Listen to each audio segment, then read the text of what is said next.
Abdominal abdominal hernia की बात बता रहा हूँ। थायराइड, बीपी तो देखिए, ये तो बात मैं बोल ही रहा हूँ। And आप ankle swelling देखो, as well. Ankle swelling भी, sorry.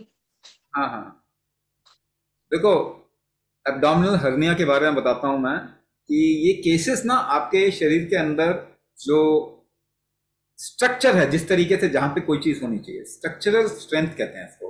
ये एब्डोमिनल हर्निया में क्या होता है, आपका जो डाइजेस्टिव सिस्टम में, ये कह लीजिए कि स्टमक जो है ना, वो आपके डायाफ्राम जो सांस लेते हैं छाती, उसको पुश कर रहा है।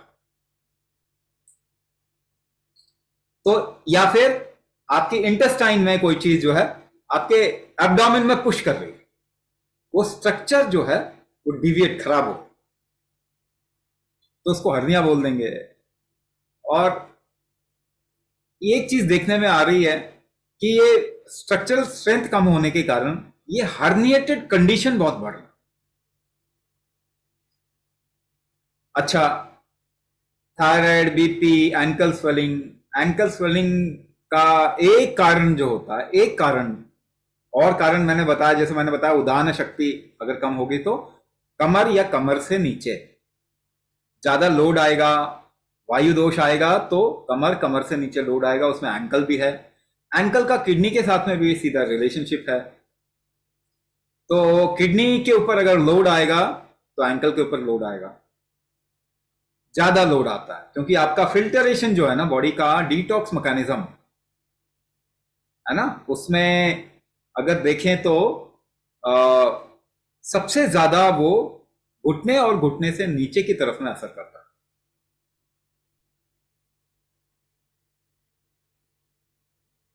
तो डिजीज के बारे में तो हम पहले से बोल रहे हैं कि थायराइड हुआ, थायराइड के बाद में डायबिटीज हो जाएगा, उसके बाद में किडनी खराब होना शुरू हो जाएगा, तो कहेंगे यहां स्वेलिंग हो रहा है, वहां स्वेलिंग, और डिटॉक्स मैकेनिज्म खराब हो जाएगा, क्योंकि आप रोज दवाइयां खा रहे हैं। आप सोच रहे हैं दवाई खा के अपना भला कर रहे हैं, आप सोच रहे हैं मेरे को लेवल में रहना है, मगर मुझे एक बात बताइए, सिचुएशन चेंज होने के कारण आदमी का बिहेवियर भी चेंज हो जाता है। होता है नहीं कि नहीं होता? आपके बच्चे क्या आपकी तरह बिहेव करते हैं? दरअसल एक माँ बाप का बच्चों का होता क्या है कि बच्चे तो बिल्कुल ही अलग बिहेव कर रहे हैं। कहते हैं कि भाई हमारे जमाने में तो ऐसा होता नहीं था, हम तो यही बातें करते रहते हैं ना, हमारे जमाने में तो ऐसा नहीं करते थे। भाई उनका जमाना बदल गया, उनका जमाना बदल गया, उनका बिहेवियर बदल गया। अगर उनका बिहेवियर बदल गया तो बॉडी के जो मार्कर्स हैं या हेल्थ के मार्कर्स हैं, क्या वो नहीं बदलेंगे? आप अपने आप को एक दूसरी दुनिया में लेके आ गए, तो क्या आपका शरीर अलग तरीके से बिहेव नहीं करेगा? क्या आपका हार्ट अलग तरीके से बिहेव नहीं करेगा एडजस्ट करने के लिए अपने आप को नई सिचुएशन में? करेगा कि नहीं करेगा? हमने हवा बदल दी, एटमॉस्फेयर चेंज कर दिया, तो हमारा हार्ट अलग बिहेव करेगा ना, हमारा किडनी अलग बिहेव करेगा, लिवर अलग बिहेव करेगा, और उसको कहेंगे नहीं हमारा शरीर ही खराब हो गया। अरे वो एडजस्ट करने की कोशिश कर रहा है, तो उसको एडजस्ट भी तो करने दो। नहीं दी, हमें तो एक ही लेवल में रहना।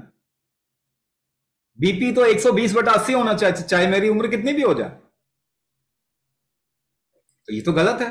चाहे आज की सिचुएशन कैसी भी हो, हमें बीपी 120/80 में चाहिए, क्योंकि किसी की दवाई बिकती है उसके पे।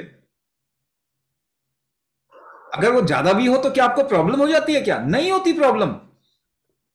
ज्यादातर लोगों को उनकी बीमारी से कोई प्रॉब्लम नहीं है, मगर टेस्ट के हिसाब से वो ठीक नहीं।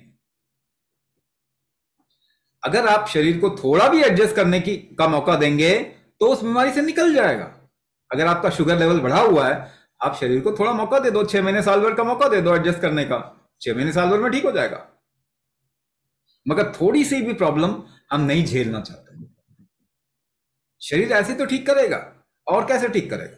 तो हमारे मार्कर्स जो आज के टाइम पे हेल्थ मार्कर्स कह रहे हैं, ब्लड प्रेशर कितना होना चाहिए, ब्लड शुगर कितना होना चाहिए, टीएसएच कितना होना चाहिए। अगर स्ट्रेसफुल सिचुएशन है, टीएसएच बढ़ना ही चाहिए, वो अच्छा है। अगर आप बॉडी में दवाइयां डाल रहे हैं, आपका क्रिएटिनिन बढ़ना चाहिए, क्रिएटिनिन बढ़ना अच्छा है। अगर क्रिएटिनिन को बढ़ने नहीं देंगे तो किडनी खराब हो जाएगी। ब्लड प्रेशर हमारा बढ़ना ही चाहिए, एज के हिसाब से भी बढ़ना चाहिए, डिजीज डिफिकल्टी के हिसाब से भी बढ़ना चाहिए, स्ट्रेस के हिसाब से भी बढ़ना चाहिए, लेकिन हमारे को सेम मार्कर में रहना।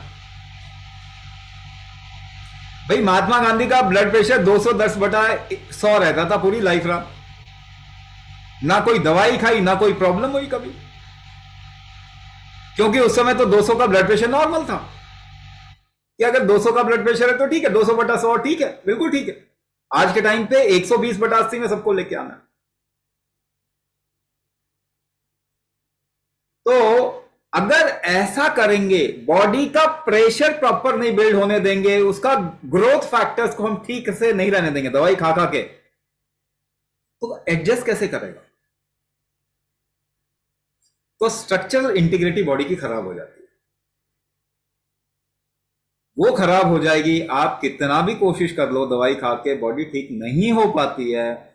इसका एक भी मुझे सबूत दे दीजिए, 100 साल में सबूत दे दीजिए, एक डायबिटिक का इंसान ठीक हो गया, एक ब्लड प्रेशर का इंसान ठीक हो गया, 100 साल के पूरे अंतराल में मुझे एक सबूत दे दो, एक इंसान दे दो दवाई खा के या ब्लड प्रेशर रेगुलेट करके वो ठीक है, उसकी ब्लड प्रेशर की सिचुएशन, हार्ट डिजीज ठीक हो गया। Heart disease number 1 cause of death बना दिया इस वजह से हमने। Heart attack number 1 cause of death है दुनिया में। और दूसरा क्या है? मेडिसिन। जो मेडिसिन लेगा उसकी हालत खराब होनी होनी। तो कहने का मतलब ये है कि इसको दूसरे नजरिए से अब देखना पड़ेगा। जब भी टाइम बदलता है, हेल्थ मार्कर्स बदलते हैं, उनको बदलने देना चाहिए। That is how your body adjust. भाई गर्मी लग रही है, शरीर पसीना करेगा कि नहीं करेगा? तो आप कहोगे नहीं पसीना करना तो फिर बीमारी है, डिजीज है, इसको पसीना मत करने दो, एक ऐसा क्रीम लगा दो जिससे पसीना बाहर ही नहीं निकल पाए। तो मार देंगे ना इस बॉडी को। तो वो तो एडजस्ट करता ही है ना। अगर ठंड लग रही होगी तो अपने आप को गर्म करेगा कप कपी लगा के, फिर कहोगे नहीं तो गर्म कर दिया, ये तो गलत कर दिया। ये कैसी सोच है? और एनवायरनमेंट बदलने के कारण, लाइफस्टाइल बदलने के कारण, फूड बदलने के कारण मार्कर्स हमारे बदलते हैं, उनको बदलने देना चाहिए। एक काम जो हमको करना चाहिए वो है हमारे शरीर के रिकवरी स्ट्रेंथ को बहुत अच्छा रखना चाहिए, रिस्क कम करना चाहिए, बॉडी का टॉलरेंस बढ़ाना चाहिए। ये करेंगे तो आप देखेंगे आप किसी भी बीमारी से निकल जाएंगे। जिसे इंपॉसिबल कहा जाता है ना, एलोपैथी में कहते हैं नहीं जी ये तो हो ही नहीं सकता, वो हमारे यहां होता है। जहां एलोपैथी ये कहती है ना ये हो ही नहीं सकता, इम्पॉसिबल है, वो हमारे यहां होता है। और वो हम नहीं करते, आपका ही शरीर करता है। आपका शरीर ही मैजिक है, उसको सही उसके टूल्स जो हैं रिकवरी के वो आप वापस करिए, उसको काम करने दीजिए और ये बहुत अच्छे से रिकवर करेगा। सारी बीमारियों से रिकवर करेगा, एक नहीं सारी बीमारियों से। कोर इसीलिए हम डायग्नोसिस करते हैं, पता लगाते हैं कहां से शुरुआत हुई, कौन सा पक्ष कमजोर है, और उसको एम्पावर करने के लिए कस्टमाइजेशन करते हैं आपके पूरे के पूरे मॉड्यूल का।